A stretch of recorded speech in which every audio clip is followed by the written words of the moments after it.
The first time she whispered to me, I thought my mind was breaking. The cell was dark and cold and endless in its silent sigh. Had counted my breaths for days just to feel time move. The ship hummed around me like a metal ocean. Then I felt warm air near my ear and a soft voice said, "If we escape, I will marry." We did not move at first. I thought it was a trick from the guards or a dream born from hunger. Slowly I turned. She stood close behind. Mesh was taller than me and her skin carried a faint silver glow that moved like quiet light underwater. Her eyes were deep violet and steady. Her hair was white and smooth and fell to her shoulders. She wore the same grey prison uniform, but it seemed shaped for her taller frame. "You are real," I said softly. She answered. Her voice was calm and even. "How long have you been here?" I asked. "Long enough to understand this ship," she said. "I am Daniel." She nodded. "Once I am Siri." "You said something about marriage." I said yes. She replied, "If we escape, I will bind my life to yours." "That is a strange opening line." I said. "It is not meant to charm you." She said. "It is meant to assure me of what? That I will not betray you." Her eyes never left my numbing. "My people, a bond offer is absolute," she continued. "If I offer it, I surrender.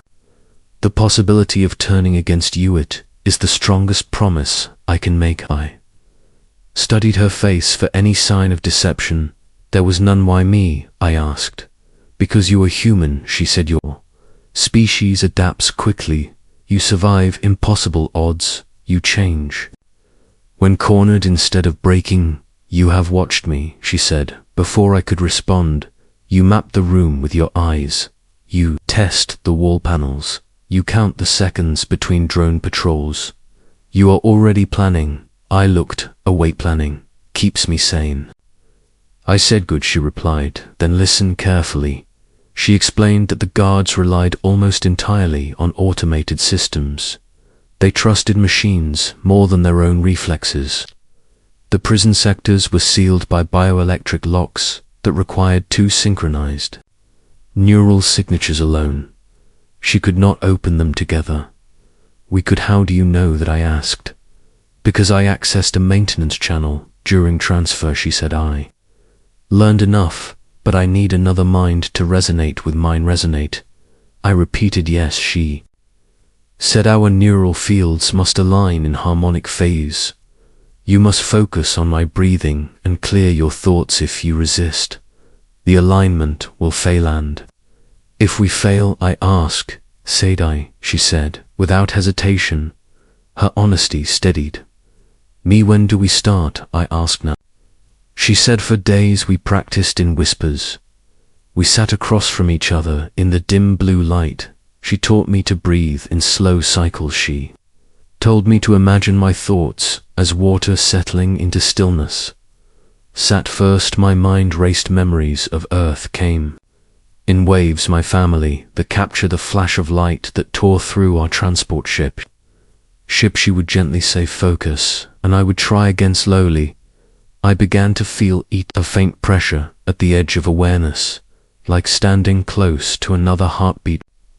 Our breathing matched the air between us, felt charged. On the 9th cycle of practice, she leaned closer. "There will be a power reroute soon," she whispered. "Cameras will reset for a short window. We move then." "How short?" I asked. "Enough," she said. The moment came. Without warning, the lights flickered once. "Now," she said. She pressed her palm against a seam in the wally, focused on her breathing. I felt the strange alignment click into place inside my head. The wall panel slid open. Without a sound, we stepped into a narrow maintenance corridor. The air was cooler there and carried the scent of metal. We moved quickly, but not recklessly. Sierra led, and I followed. She seemed to know every turn. At the first sealed bulkhead, she stopped. "This is the first lock," she said. "Stand beside me." We touched hands. Her skin was warm and smooth. "Look into my eyes," she said. "Trust the connection." I let my thoughts settle. I matched her rhythm. The faint pressure in my mind deepened for a heartbeat. I sensed her presence more clearly than my own. Body the lock glowed pale white. Then it opened. We slipped through a patrol drone, drifted around the next corner. Sierra pulled me into a side alcove. We held still as the machine passed. My pulse thundered in my ears. You control fear, while she whispered, I am. Terrified, I replied, courage is action in spite of fear, she said. That sounds human, I said. Perhaps we are not so different, she answered. We reached a central corridor that led toward navigation. Footsteps echoed. A head guard rounded the bend. It was tall and armored with elongated limbs and a reflective mask. It raised a weapon. Sierra moved first. A burst of white light flared from her hands. Guard staggered. I lunged forward and grabbed the weapon. It was heavy but instinct guided. May fired. A pulse struck the guard and it collapsed.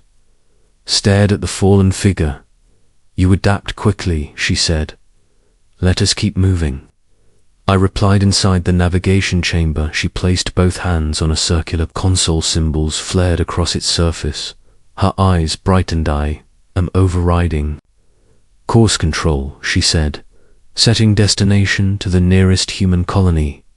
World will they detect it? I asked. Yes, she said. Alarms began to echo through the ship. Then we must hurry, I said. We ran toward the escape bay. More guards emerged from side passages. Bolts scorched the walls near UC. Returned fire when I had reached the final bioelectric lock before the pods. This one felt different, heavier, more complex. We must synchronize fully, she said. No hesitation, no walls between our minds. Zai nodded. We stepped close until our foreheads nearly touched. Trust me, she said, softly. Do I answer? The connection surged stronger than before. Memories brushed against my awareness. When suns rising over a silver ocean, tall, crystalline cities beneath a violet sky, younger Sarah standing among her people, taking an oath of loyalty. Let her see my own memories. Green forests of earth, my mother teaching me to fix an engine. My first launch into orbit. The fear and fury of captive. The lock blazed with brilliant light, then it split open. We rushed into the escape bay. Small pods lined the curved walls.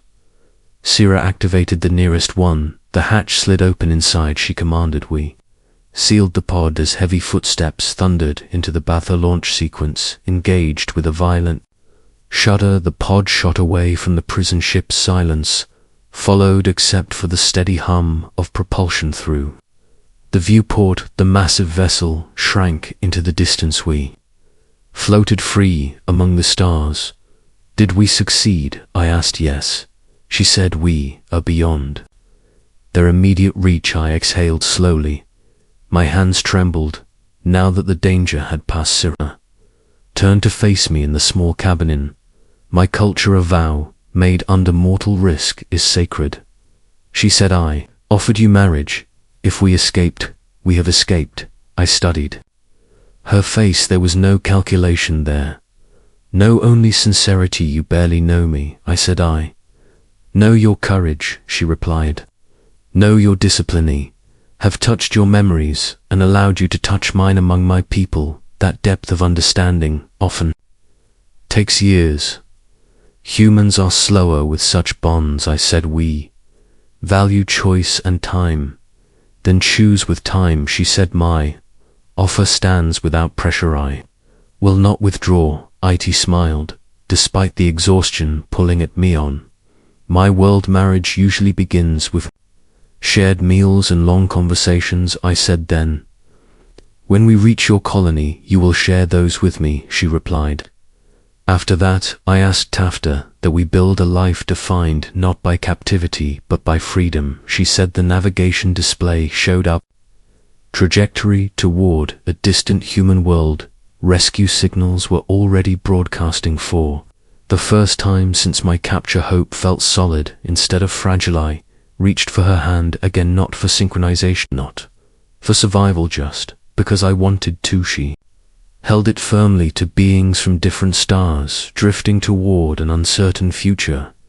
We had escaped a prison ship through trust and shared risk. Whatever waited for us ahead would be faced the same way together. Asterisk.